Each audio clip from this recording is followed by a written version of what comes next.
Hello everyone, this is प्रीति। स्वागत है आपका आपके अपने यूट्यूब चैनल लेट्स कम्पीट में। आज हम डिस्कस करने वाले हैं कुछ बहुत इंपॉर्टेंट एमसीक्यूज जो कि बेस्ड होंगे प्रिंसिपल ऑफ इंग्लिश से। ये वीडियो आपके लिए बेनिफिशियल होने वाली है, स्पेशली उन स्टूडेंट के लिए जो रीड की एग्जाम की तैयारी कर रहे हैं, बिकॉज प्रिंसिपल ऑफ इंग्लिश से हमेशा क्वेश्चन पूछे जाते हैं। तो किस तरीके के क्वेश्चन पूछे जा सकते हैं वो बेसिकली इस वीडियो में आप समझ पाएंगे। चलिए ज़्यादा भी टाइम वेस्ट नहीं करते हैं, शुरू करते हैं। Question number 1 is on what principles are teaching of English based upon.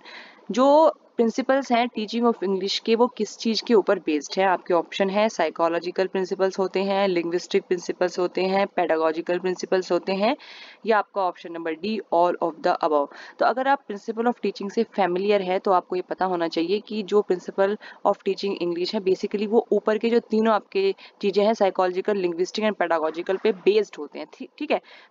तो जो इसका करेक्ट आंसर होगा वो होगा option number D all of the above.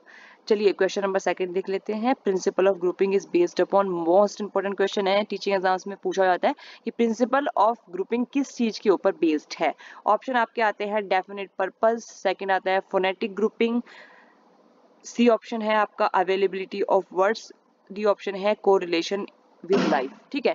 तो प्रिंसिपल ऑफ ग्रुपिंग जो बेसिकली आपका बेस्ड होता है वो होता है फोनेटिक ग्रुपिंग के ऊपर। तो इसका जो करेक्ट आंसर होगा वो होगा option number B phonetic grouping. अगर आप ग्रुपिंग की बात करें, देखो प्रिंसिपल ऑफ ग्रुपिंग के अंदर जो है ग्रुपिंग कई तरीके से की जा सकती है। फोनेटिक ग्रुपिंग होती है, लेक्सिकल ग्रुपिंग होती है, ग्रामेटिकल ग्रुपिंग होती है और सिमेंटिक ग्रुपिंग होती है। ठीक।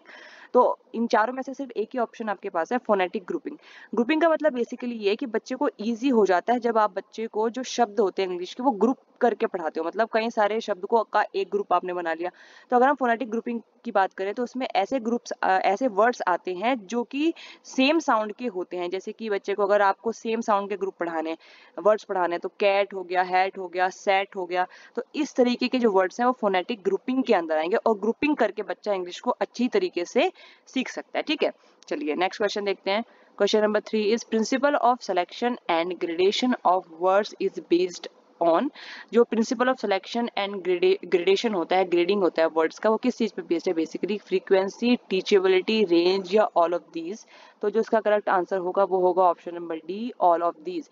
Selection and grading of words जो होती है वो बेसिकली फ्रीक्वेंसी के ऊपर भी बेस्ड होता है, टीचेबिलिटी के ऊपर भी, रेंज के ऊपर भी। अब ये चीजें होती क्या है, देखो बेसिकली इसका मतलब ये होता है कि आपको बच्चे को पढ़ाने के लिए ऐसे वर्ड्स को सेलेक्ट करना है जिनकी ज्यादा फ्रीक्वेंसी हो, मतलब ज्यादा आप डे टू डे लाइफ में उनको यूज कर सकते हैं, पहली चीज। सेकंड चीज आता है जिनकी टीचेबिलिटी हो। टीचेबिलिटी का मतलब होता है कि वो वर्ड टीचर जो है आसानी से पढ़ा सके। जैसे कि आपको बताना है बच्चों को बर्ड, बर्ड का मतलब क्या होता है, तो आप आराम से बच्चों को बर्ड का मतलब पढ़ा सकते हैं। आप कोई भी टीचिंग एड दिखा करके बच्चे को वो शब्द पढ़ा सकते हैं। ठीक है। तो ऐसा शब्द होना चाहिए जो कि टीचेबिलिटी के अंदर आता है, मतलब आसानी से टीचर्स को पढ़ा सकता है। सेकंड आती है रेंज, मतलब एक अच्छी खासी रेंज होनी चाहिए शब्दों की। अब रेंज से क्या मतलब हुआ? सपोज करो कि आपको बच्चे को हैव पढ़ाना है, तो आप देखो हैव के कितने तरीके से आप हैव पढ़ा सकते हो। I have bought a pen, एक तो ये हो गया। They have done the homework, इसमें हैव अलग तरीके से यूज हो रहा है। Have you bought a pen today, इसमें हैव अलग तरीके से यूज हो रहा है। तो आपने देखा कि एक शब्द की रेंज बहुत सारी है। तो ऐसे शब्दों को पढ़ाने की कोशिश करनी चाहिए जिसकी की रेंज बहुत ज्यादा हो। तो principal of selection and grading of words is based upon frequency, teachability, range. तो इसका जो करेक्ट आंसर होगा वो होगा option number D all of these. अगर आपको ये वीडियो पसंद आती है तो प्लीज वीडियो को लाइक एंड शेयर जरूर करें। चैनल पर नए हैं तो चैनल को सब्सक्राइब करें and press the bell icon button ताकि आपको हमारी वीडियो नोटिफिकेशंस मिलती रहे। और कमेंट सेक्शन में कमेंट करना ना भूले, बिकॉज आपका फीडबैक हमारे लिए एक मोटिवेशन का काम करता है। Question number 4 is on which of the following law is a drill and practice of language skill based upon. जो कौन सा लॉ है इसमें जो ड्रिल एंड प्रैक्टिस के ऊपर बेस्ड होता है? आपका ऑप्शन है लॉ ऑफ एक्सरसाइज, बी है लॉ ऑफ रेडीनेस, सी है लॉ ऑफ इफेक्ट और डी है ऑल ऑफ दीज। तो जो इसका करेक्ट आंसर होगा वो होगा option number a law of exercise के ऊपर होता है ड्रिल एंड प्रैक्टिस। मतलब जितनी ज्यादा आप ड्रिल करोगे, प्रैक्टिस करोगे लैंग्वेज सीखने की, उतना अच्छा आप लैंग्वेज को सीख पाओगे। तो ये किसके अंदर आता है? Law of exercise. Law of exercise focus करता है ज्यादा से ज्यादा प्रैक्टिस के ऊपर, ज्यादा से ज्यादा ड्रिलिंग के ऊपर। ठीक है। चलिए नेक्स्ट क्वेश्चन देखते हैं। Grouping of words on the basis of its meaning is called. इस तरीके के क्वेश्चंस ही बेसिकली एग्जाम्स में पूछे जाते हैं, तो बहुत ज्यादा इंपॉर्टेंट हो जाते हैं इस तरह के क्वेश्चन आपको पढ़ना। और देखो ये किस किस पे बेस्ड है? बेसिकली प्रिंसिपल ऑफ ग्रुपिंग अगर आपको अच्छे से आता है तो आप इसका आंसर बता पाएंगे। तो क्वेश्चन पूछा गया है कि grouping of words on the basis of its meaning, meaning के ऊपर अगर आप वर्ड्स को ग्रुप कर रहे हैं, वर्ड्स की ग्रुपिंग कर रहे हैं, तो उसको आप क्या बोलोगे? आपके ऑप्शन है semantic grouping, phonetic grouping, lexical grouping या फिर ग्रामेटिकल ग्रुपिंग। देखो ग्रुपिंग बेसिकली चारों तरह की होती है, बस मीनिंग के ऊपर कौन सी ग्रुपिंग करनी वो आपको फाइंड आउट करना है। तो इसका जो करेक्ट आंसर होगा वो होगा option number A, semantic grouping. Because semantic grouping में क्या होता है, बेसिकली आप इस तरीके के वर्ड्स को सिलेक्ट करते हैं जिनका मीनिंग सेम होता है, लगभग सेम होता है, ठीक है। तो semantic grouping refers grouping of words on the basis of its meaning, जैसे कि ब्यूटीफुल हो गया या फिर हैंडसम हो गया, ठीक, दोनों का मीन्स मतलब जो है एक ही है। तो टीचर जो है इस सिमेंटिक ग्रुपिंग करके शब्दों को पढ़ा सकता है ताकि बच्चों को कोई कंफ्यूजन ना हो, ठीक है। अगर आप फोनेटिक ग्रुपिंग की बात करो तो फोनेटिक ग्रुपिंग में बेसिकली ऐसे शब्द आ जाएंगे जिनका की साउंड सेम हो, जैसे कि कैट, हैट, सेट, इस तरीके के से टीचर को पढ़ाना चाहिए। साउंड सिमिलर साउंड के शब्दों को एक साथ पढ़ाओ तो बच्चा अच्छे से समझ पाएगा।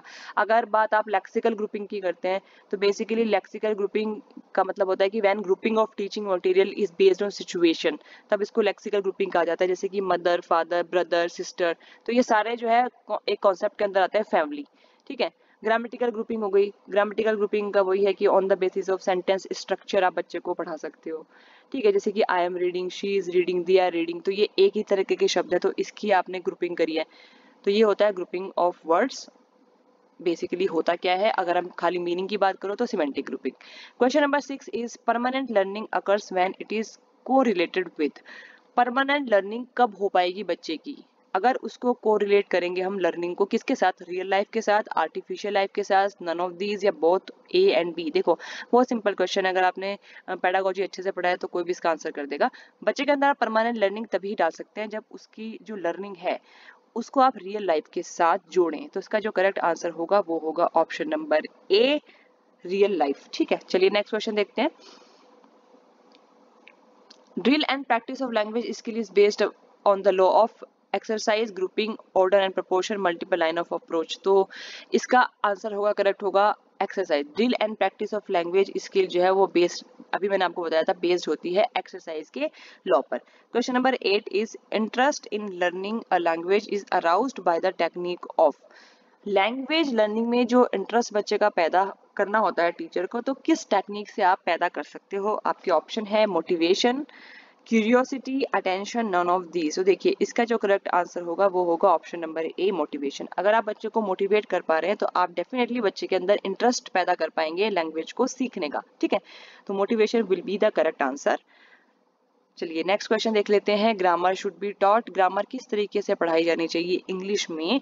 इंडक्टिवली पढ़ानी चाहिए, डिडक्टिवली पढ़ानी चाहिए, none of these, direct method. तो नन ऑफ दीज इसका ऑप्शन नहीं होगा, डायरेक्ट मेथड भी नहीं होगा।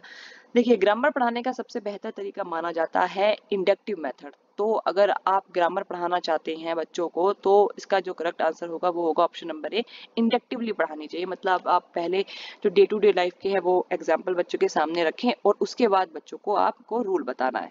Question number 10 is principle help in the attainment of goals and. जो प्रिंसिपल होते हैं टीचिंग ऑफ इंग्लिश के वो हेल्प करते हैं क्या अचीव करने में, गोल्स अचीव करने में, और इसके अलावा क्या, aims, none of these, language learning and objective. तो उसका जो करेक्ट आंसर होगा वो होगा डी, ऑब्जेक्टिव। आपके जो ऑब्जेक्टिव्स होते हैं, ठीक है, जो आप शॉर्ट टर्म ऑब्जेक्टिव बनाते हैं कि आपको क्लासरूम में ये चैप्टर पढ़ाने से पहले भाई मेरा ये ऑब्जेक्टिव है कि बच्चे को ये सब आ जाना चाहिए। तो इस तरीके के जो चीजें हैं वो आप कैसे अचीव कर सकते हैं, प्रिंसिपल को समझ करके, टीचिंग ऑफ इंग्लिश के प्रिंसिपल को समझ करके आप गोल्स एंड ऑब्जेक्टिव दोनों को ही अटेन कर सकते हैं।